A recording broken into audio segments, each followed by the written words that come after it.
Has alcanzado el punto más alto del planeta.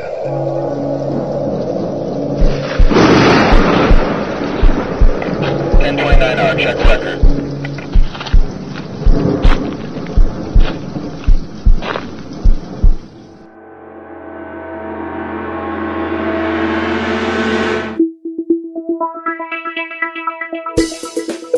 Bienvenido a la cima del Everest,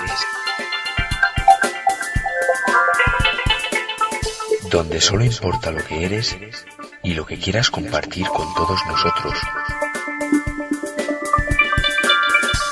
Programa dirigido y presentado por Xavi T. Vargas, con la colaboración de Pedro Alcubilla.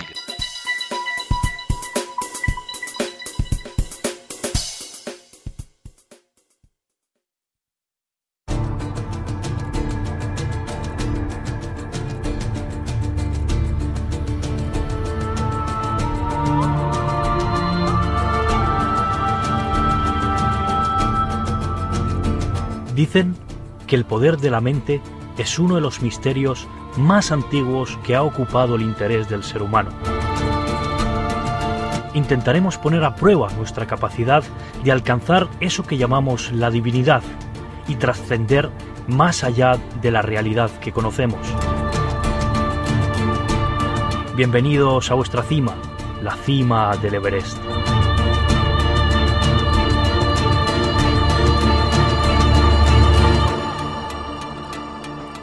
Hoy escucharemos a nuestro invitado, que tiene muchas cosas que contarnos acerca de este tema y que nos guiará a través de una senda que pocos se atreven a cruzar. Agradecimientos a mis compañeros que hacen posible este programa. Ellos son Pedro Alcubilla, Victoria Blasco, entre otros cuantos. Quiero aprovechar para mandar un cordial saludo a Charo y Alicia de Radio UNED Madrid, por esas muestras de apoyo y cariño que nos ofrecieron en esta edición. Recordad las vías de contacto: el email lacimadeleverest todo junto @gmail.com y el muro del Facebook. Entráis en la comunidad y por ahí nos buscáis como La Cima del Everest. También vamos a sortear un ejemplar de la revista muy interesante, así que enviarnos un email con vuestras opiniones o sugerencias y en unos días anunciaremos el ganador. Empieza la aventura.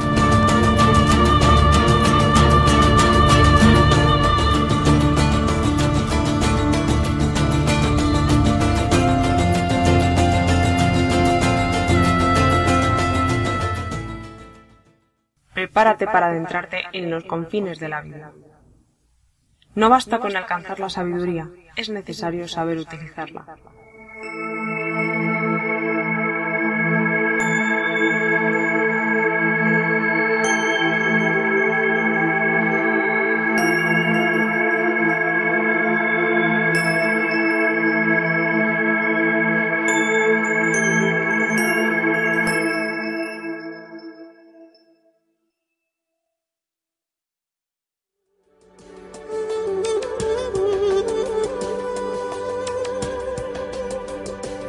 Hoy vamos a explorar un camino que todos nos cuestionamos en mayor o menor medida. De la mano del profesor de Psicología de la UNED, Alonso Lozano, trataremos un tema esencial, como es la complejidad y la divinidad humana. También daremos unas pinceladas sobre la regresión en el ámbito de la psicología.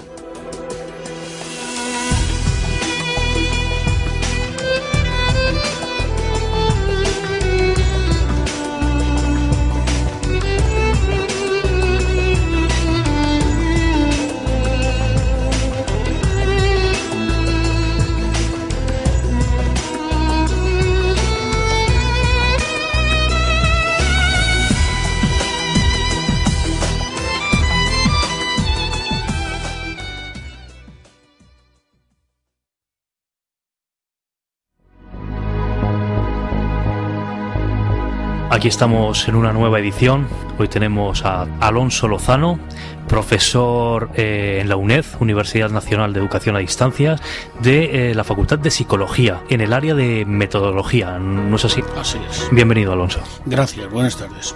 Además de esta trayectoria profesional, en su vida personal se ha dedicado durante muchos años, desde el año 85 nos comentaba, a terapias alternativas. Así es. También ha realizado trabajos continuados en relación, nos decías, al contacto con el otro lado, la aplicación del ser humano y del ser divino. En la creación divina. En la creación divina, perdón. Así es. Te escuchamos. Bueno, aunque el material es tan extenso que en realidad podríamos hablar mucho, a mí me gustaría solo ceñirme un poco a lo más inmediato y que las motivaciones están más en esa línea. Sí. El otro día hablábamos de lo que era la Matrix divina. Y la Matrix divina está trabajada e investigada desde hace muchos años. Es a partir de la física cuántica. Podríamos remontarnos a Einstein, por supuesto, aunque ahora con el tema de los neutrinos... Eso te iba a comentar ahora que están, ¿no? Que dicen por ahí que han superado, ¿no?, ya la velocidad de la luz. No, indudablemente la física cuántica tiene ya una serie de investigaciones y de trabajos e incluso tesis doctorales que han aparecido en muchos medios, sí. O sea que entre otras muchas cosas.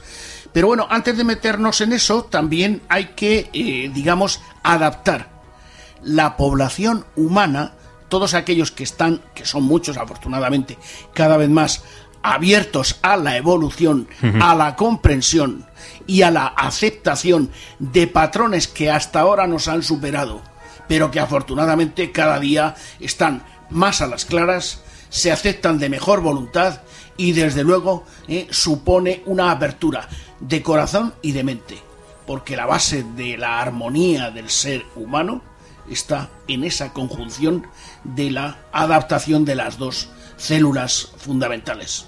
En esa línea de lo que decíamos, hace muchos años que nos motivamos y estuvimos trabajando en un papel fundamental. ¿Sabéis cuál es? Te escuchamos. El ADN. El ADN.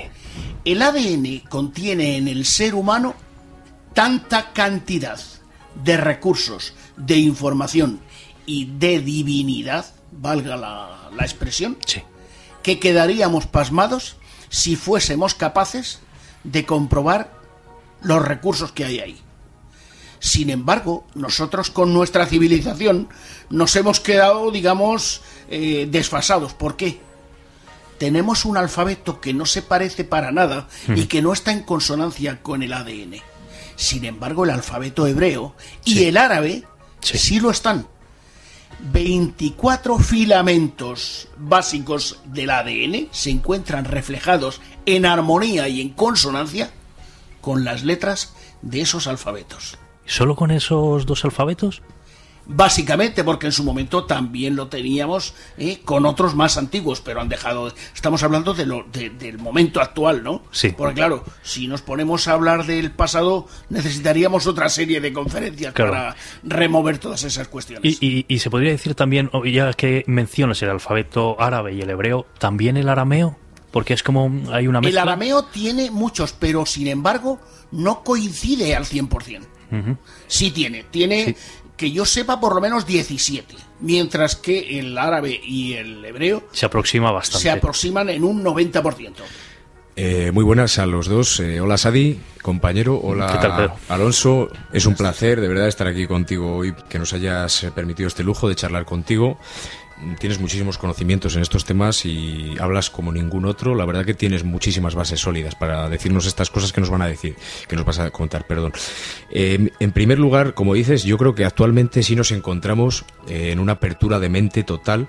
Estamos en un momento ideal para de alguna forma empezar a vislumbrar todo esto y sobre todo en relación a estos alfabetos y en relación a las culturas, ¿qué opinión das acerca de todos estos símbolos, todas estas cosas que nos vas a comentar en relación a qué civilización en la historia enmarcarías más divinidad o que estuvieron más cerca de encontrar esa divinidad? La Sumeria fue quizá el primer despertar consciente, aunque como siempre el ser humano ha tenido un problema básico. Yo lo conozco desde la psicología, claro, y es el miedo. El miedo nos ha limitado tanto que nos meteríamos, valga la redundancia, miedo a nosotros mismos de ver a lo que hemos renunciado. Es decir, el ser humano tiene esa tendencia, ¿no? Digamos que, aunque él sabe que tiene esa capacidad para alcanzar ciertos niveles, vamos a decir, de conciencia, aún así le asusta, ¿no?, el verse que tiene ese poder en sus manos. Pero eso viene desde el momento en que, y que me perdonen los que no estén de acuerdo, cuando la Biblia dice que el ser humano pues fue hecho del barro de la tierra. Sí. Y luego, en otro pasaje, como todos sabemos, relatan la rebelión de los demonios. Que me perdonen. No existían tales demonios, y aquellos que tenían esas cualidades eran los propios hombres. Se subieron, con todo respeto, a la parra y dijeron: ¿para qué me hace falta a mí el creador, si yo soy capaz de todo? A partir de ese momento empezó a separarse y a creerse tan autosuficiente que fue su orgullo el que le separó de la verdadera fuente. Y la fuente estaba en él. Hay un pasaje chino que dice que en muchos momentos estuvo el creador pensando cómo iba a ocultar, digamos, la divinidad al ser humano que se estaba embruteciendo. Dice: ¿dónde la guardaré? Dice: en una montaña alta. Le decía uno de los ángeles: no, maestro, si la guardas en una montaña alta, antes o después llegará a ella. Y así proponen varios sitios, el fondo del mar, y proponen varios sitios. Y dice: ¿dónde lo ocultaré? En el fondo de su corazón. Fíjate. Ahí no llegará nunca. Y decidió ocultarla ahí. Y a partir de ese momento, cada día nos fuimos separando más de nuestra propia creación, de nuestro origen de la vida y de la fuente, y de nuestro propio creador. La separación nos ha, con todos respetos, embrutecido. Cada vez hemos sido más animales y despreciamos a los animales muchas veces porque nos sentimos demasiado iguales a ellos.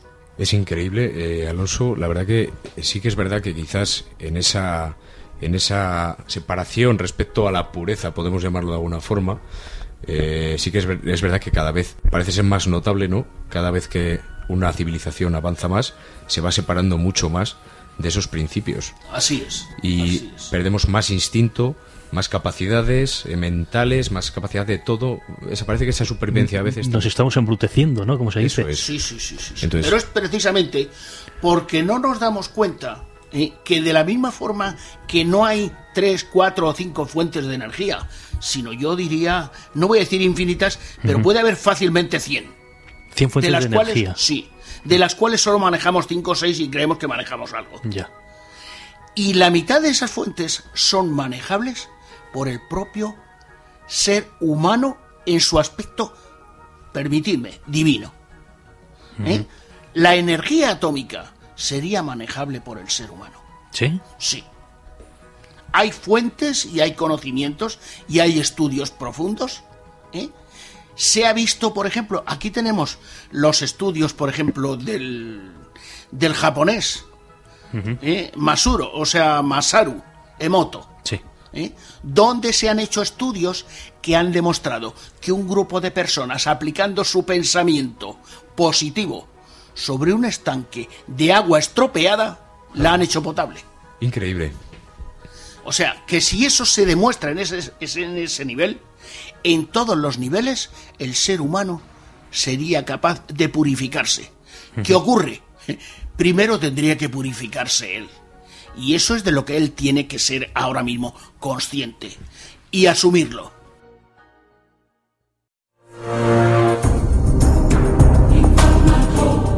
Conocimientos puede tenerlos cualquiera, pero el arte de pensar es el regalo más escaso de la naturaleza.